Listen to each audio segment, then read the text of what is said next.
Olá, turma! Muito bem! Tudo bem, galera? Nonos anos, revisão do nosso conteúdo do primeiro bimestre para as provas. Tem prova aí chegando, tem prova batendo aí na porta de vocês e nós vamos fazer uma revisão de todo o conteúdo da nossa avaliação. Eu, evidentemente, não vou fazer num único vídeo. Eu vou desmembrar os tópicos principais em vídeos diferentes. Acompanhe conosco. Vamos iniciar agora. De antemão, aqui eu tenho meu roteiro. Nós vamos trabalhar os antecedentes, os fatos que ocorreram antes e que culminaram com o episódio, com a eclosão da Proclamação da República. Presta atenção. Depois, os desdobramentos da implantação dessa nova república, desse novo regime, com a república oligárquica. Vamos também passar pelo poder dos coronéis. Vamos falar também dos conflitos no campo, através do cangaço, através de canudos, movimentos importantes que devemos estudar, e o contestado lá no sul. Vamos falar também da política dos governadores e depois a revolta da vacina. E vamos fechar essa revisão com a Semana de Arte Moderna. Todos esses conteúdos que eu vou trabalhar em separado fazem parte dos fatos históricos que antecedem, que são antes o episódio da Proclamação da República e depois os outros fatos que se desdobram a partir desse novo evento histórico. E eu estou como referência, novamente, o nosso livro didático, aquele que nós utilizamos em sala de aula, nas aulas presenciais. E no nosso livro, a abertura do capítulo, que é o capítulo 1, ele traz a imagem, uma figura, a alegoria da República, e buscando justamente explorar a imagem feminina da personagem Marianne, símbolo da Revolução Francesa, que representa a liberdade, todos esses ideais de conquistas pautados pela liberdade, igualdade e fraternidade, lemas da Revolução Francesa. Com o tempo passou a simbolizar, a figura da Marianne passou a simbolizar os ideais republicanos, porque lá na Revolução Francesa, ou a partir da Revolução Francesa, implantou-se o sistema republicano, substituindo, superando o antigo regime, o regime monárquico. Olha só, no caso aqui do processo brasileiro, da proclamação da República, da implantação do sistema republicano aqui no Brasil, nós temos que explorar, a princípio, 3 elementos importantes. Fiquem atentos a isso. E os 3 elementos importantes que levaram à mudança desse regime, do regime monárquico para o republicano, foram o descontentamento de setores da elite com a monarquia, especificamente da elite cafeeira do interior de São Paulo, os grandes fazendeiros ricos do interior de São Paulo, a participação dos militares nos assuntos políticos, que até então era algo proibido, reservado. Os militares eram impedidos de se manifestar politicamente, de se posicionar politicamente. Mas, no entanto, nos anos que antecederam a proclamação da República, a participação política dos militares, ou no grupo dos militares, nesse setor, foi aumentando cada vez mais e adquirindo grande influência. O outro tópico, o triunfo das ideias republicanas no Brasil. Não há dúvida que as ideias que vieram de fora, eu mencionei a Revolução Francesa, portanto, uma grande influência do modelo francês. E isso é determinante, isso foi determinante nesse processo. A primeira delas é a enorme influência da cultura francesa no Brasil no século XIX. A elite brasileira copiava os hábitos e estilos de vida de países europeus, principalmente da França. Vale lembrar que nessa época, nesse período que antecede a 1889, todo o referencial de civilidade, de modernidade, de avanço, de estilo de vida culturalmente adequado ou superior, era o europeu, em específico o francês. E não por acaso virá da França a partir da doutrina filosófica do positivismo de Auguste Comte, um francês, um filósofo francês, que vai influenciar. Tanto é que o lema da nossa bandeira, ordem e progresso, é um lema positivista, elaborado pelo francês Auguste Comte. E o que significa ordem e progresso dentro da lógica positivista? Porque, segundo o positivismo, a humanidade deveria passar por etapas sucessivas que a levaria a um progresso constante. Essa ideia encontrava terreno, área fértil na segunda metade do século XIX, pois essa época foi de grande desenvolvimento científico e tecnológico. Para os positivistas, essas conquistas eram produto da razão humana e do espírito científico, nossa capacidade de raciocinar aliada aos avanços científicos que essa própria racionalidade e intelectualidade produziria. Embora timidamente, as novidades europeias e norte-americanas chegavam aos poucos no Brasil, mas isso foi suficiente para poder abrir a mente dos intelectuais e setores da elite brasileira. E o Exército vai se apropriar dessas ideias positivistas. E o lema, ordem e progresso, é a afirmação de que o Brasil, enquanto nação, enquanto país, só vai alcançar um nível de progresso e de desenvolvimento a partir do momento que assumir uma postura de organização interna, com legislação, com instituições fortes e confiáveis e seguras. Coisa que, de certa maneira, ou sutilmente, eles não enxergavam no sistema monárquico, principalmente na figura de Dom Pedro II, o imperador, nesse contexto. É por conta dessas ideias, dessas contribuições e desse conjunto de informações e mudanças que estavam ocorrendo e chegando aqui no Brasil, que vai aos poucos alimentando o desejo de construir um novo olhar sobre como deveria ser o regime político no Brasil. A insatisfação das elites.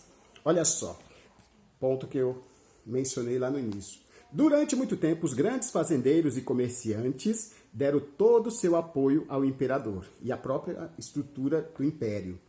Mas, na segunda metade do século XIX, muitos deles se mostravam insatisfeitos com a monarquia. Assim, o avanço das ideias republicanas esteve ligado à insatisfação das elites econômicas e políticas com a monarquia. Esses fazendeiros contrários estavam justamente preocupados com determinadas ideias que estavam se espalhando pelo Brasil e, sobretudo, pela incapacidade de Dom Pedro II demonstrar alguma alternativa.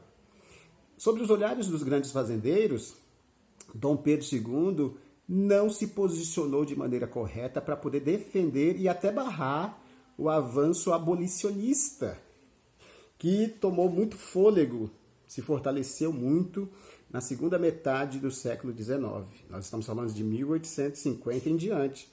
Lembrando que a abolição da escravidão foi assinada no dia 13 de maio de 1888, um ano antes da proclamação da República.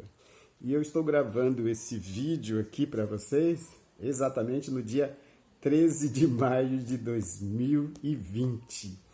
Pois é, que coincidência. E os fazendeiros, por que eles estavam descontentes? Isso é claro e evidente. Por conta de que a abolição da escravidão promoveria o quê? Todo ganho, toda margem de riqueza ampliada que os grandes fazendeiros alcançavam com o escravismo era algo impressionante.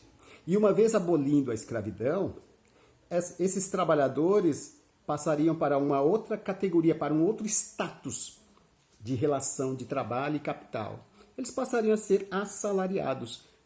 Qual grande fazendeiro estava disposto a pagar salários para negros? Na concepção deles, naquela época, era inimaginável assalariar uma pessoa negra. Por quê? Porque a lógica daquela época é de que os negros deveriam servir aos grandes senhores, aos grandes proprietários e aos senhores brancos. Eles preferiam, e falavam abertamente isso no Brasil naquela época, até grandes políticos, eminentes autoridades falavam publicamente que prefiro pagar salário para um branco, um imigrante. Eles xingavam também os italianos, nem vou dizer aqui de que maneira eles xingavam os italianos e os espanhóis. Prefiro pagar para essas pessoas brancas do que pagar salário para negros. Porque na concepção da época, o escravo era uma ferramenta, era um animal. É como se fosse uma máquina. Um grande empresário vai lá, compra uma máquina, ela tem que produzir, pagar o seu valor de investimento e potencializar ganhos enormes. Na cabeça dos grandes proprietários, toda a escravaria, ou seja, todo o grupo de escravos que eles possuíam, porque tinham a posse, eles eram donos mesmo, eram mercadorias, significaria perdas e prejuízo. E eles perguntaram ao próprio Dom Pedro II, e aí, após a abolição, se acontecer a abolição, isso antes, vocês vão nos devolver ou de alguma maneira pagar ou cobrir os nossos prejuízos? Quem é que vai arcar com isso? Somente nós, grandes proprietários? Vai haver algum recurso público no sentido de bancar uma indenização? E Dom Pedro II fez que nem entendeu esse apelo dos grandes fazendeiros. E essa indiferença de Dom Pedro II foi gerando, na verdade, um movimento, um sentimento de insatisfação com a postura dúbia dele, de grande dúvida e de insensibilidade e de falta de apego e de interesse às necessidades dos grandes fazendeiros. E isso, na verdade, potencializou um posicionamento. Não por acaso, a elite agrária, por conta da sua insatisfação crescente em relação à monarquia, ela vai começar a defender abertamente os ideais republicanos e vão se somar a outros setores que também, como os militares e a própria Igreja Católica, que deixa Dom Pedro II isolado. É um processo de fragmentação do campo de poder e influência da monarquia, na figura de Dom Pedro. Faltou-lhe habilidade, ou quem sabe até ele estava cansado desse poder não, das demandas e dos desafios. Ninguém cansa do poder, o poder é muito bom. Agora, com o poder, surgem uma série de dificuldades que a pessoa tem que lidar no dia a dia. Por conta disso, a elite rural, ela passa a apoiar deliberadamente, abertamente, sem nenhuma vergonha, o ideal. A abolição da escravidão, olha só, em 1888, provocou profunda insatisfação entre os fazendeiros do Vale do Paraíba, região rica, muito rica e próspera naquele período, e de outros locais do Brasil que ainda apoiavam a monarquia, que antes apoiavam a monarquia. Indignados com a Lei Áurea, aquela que findou com a escravidão, os fazendeiros exigiam ao governo que os indenizasse, mas isso não ocorreu. Por conta disso, todo o sentimento anti-monarquia ganhou força. É nesse sentido que fazemos essa abertura para poder mostrar justamente o quanto que Dom Pedro II se viu isolado politicamente. E sem esquecer também que a Igreja Católica, o choque com a Igreja Católica foi também algo decisivo, por conta de um episódio que acabou ganhando repercussão nacional e foi classificado como questão religiosa. A questão religiosa foi basicamente o seguinte: algumas instituições, irmandades religiosas, mesmo sendo católicas, mesmo sendo cristãs, tinham membros que pertenciam à maçonaria. Eu não vou entrar nessa questão sobre a maçonaria aqui, que não cabe, e também não é nosso objeto de investigação, de estudo. Mas a maçonaria, sempre aos olhos da Igreja Católica, historicamente, sempre a Igreja Católica questionou o seguinte: por que sociedade secreta? Por que não abrir as reuniões e dizer o que estava acontecendo, o que acontece nessas reuniões, já que é algo tão positivo assim por parte dos maçons? E naquela época era muito mais forte esse posicionamento e essa dúvida e essa insatisfação com as irmandades e as sociedades secretas fechadas. Por conta disso, a igreja acaba fechando algumas instituições ou fazendo um forte apelo para que elas fossem fechadas, e foi uma campanha aberta para a sociedade na época, sobretudo no Nordeste. Dom Pedro II e a família real, né, imperial, eram maçons, e ele não gostou nada dessa história do posicionamento de alguns membros da igreja, da hierarquia da igreja, fazendo abertamente críticas à maçonaria e suas práticas e suas estratégias e suas reuniões. Por conta disso, gerou um conflito. E Dom Pedro perdeu também o campo de influência com a Igreja Católica naquela época. Vejam que ocorreu um somatório, o acúmulo de alguns conflitos, de divergências e gerando sempre insatisfações. E aos poucos isso se revelou como o isolamento político de Dom Pedro II. É nesse sentido que essa primeira parte dessa nossa primeira revisão terminamos aqui. Já já voltamos com um novo tema da nossa revisão de história. Até mais!